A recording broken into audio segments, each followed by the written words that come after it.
Hi guys. ரெகுலரா பண்ற mistakes எப்படி ரெக்டிஃபை பண்றதுன்னு இந்த வீடியோல பார்க்கலாமா? லைட் வெயிட்டான ஃபேப்ரிக் எப்படி ஸ்டே ஸ்டிச் குடுக்கறது அப்படின்னு தான் பார்க்க போறோம்.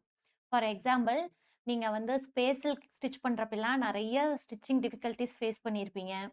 அதுக்கப்புறம் நெட் மெட்டீரியல், ஜார்ஜெட் இந்த மாரிலாம் ஸ்டிச் பண்ணி ஸ்டே ஸ்டிச் குடுக்குறப்ப வந்து, நம்ம வந்து அங்கங்க ஒரு லூஸ்னஸ் வரும். என்னதான் பின் பண்ணி நம்ம ஸ்டிச் பண்ணாலும், எக்ஸஸ் பீஸ் எல்லாம் கட் பண்ணிட்டு பார்க்குறப்ப ஒரு லைட்டா ஒரு லூஸ்னஸ் வந்து தெரியும். ஸோ அது வராம இருக்கிறதுக்கு என்ன பண்றது அப்படின்னு இன்னைக்கு கிளாஸ்ல பார்க்க போறோம்.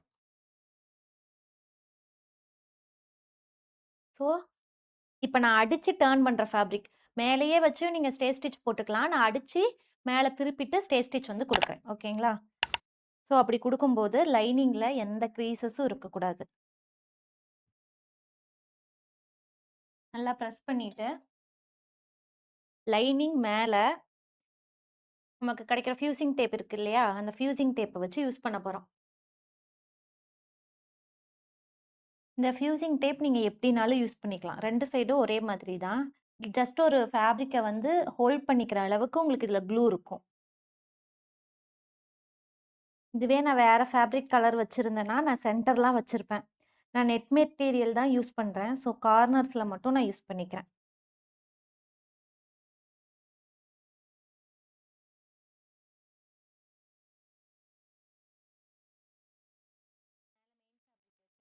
அயர்ன் பண்ணும்போது, நீங்க பிரஸ் பண்ணி எடுத்தீங்கனாவே போதும்.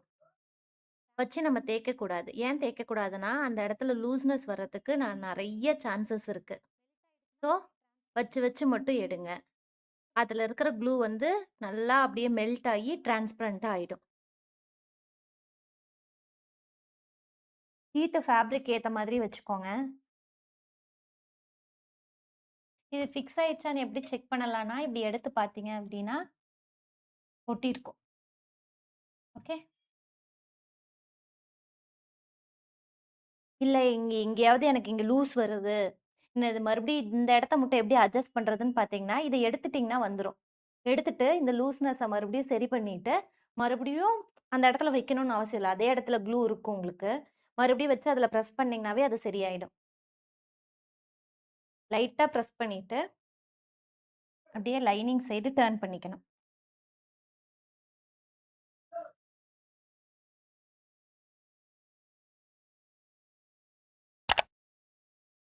இப்போ நீங்க அப்படி எந்த பின்ஸுமே தேவைப்படாது. நீங்க இந்த சைடு இருந்தும் ஸ்டே ஸ்டிச் போடலாம். அந்த சைடும் ஸ்டே ஸ்டிச் போட்டுக்கலாம்.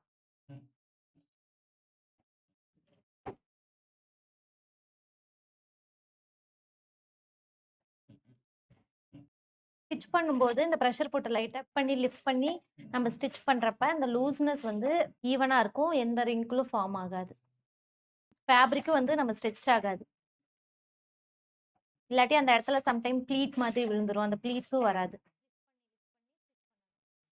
இப்ப எக்ஸஸ் எல்லாத்தையுமே நம்ம ரிமூவ் பண்ணி எடுத்துரலாம்.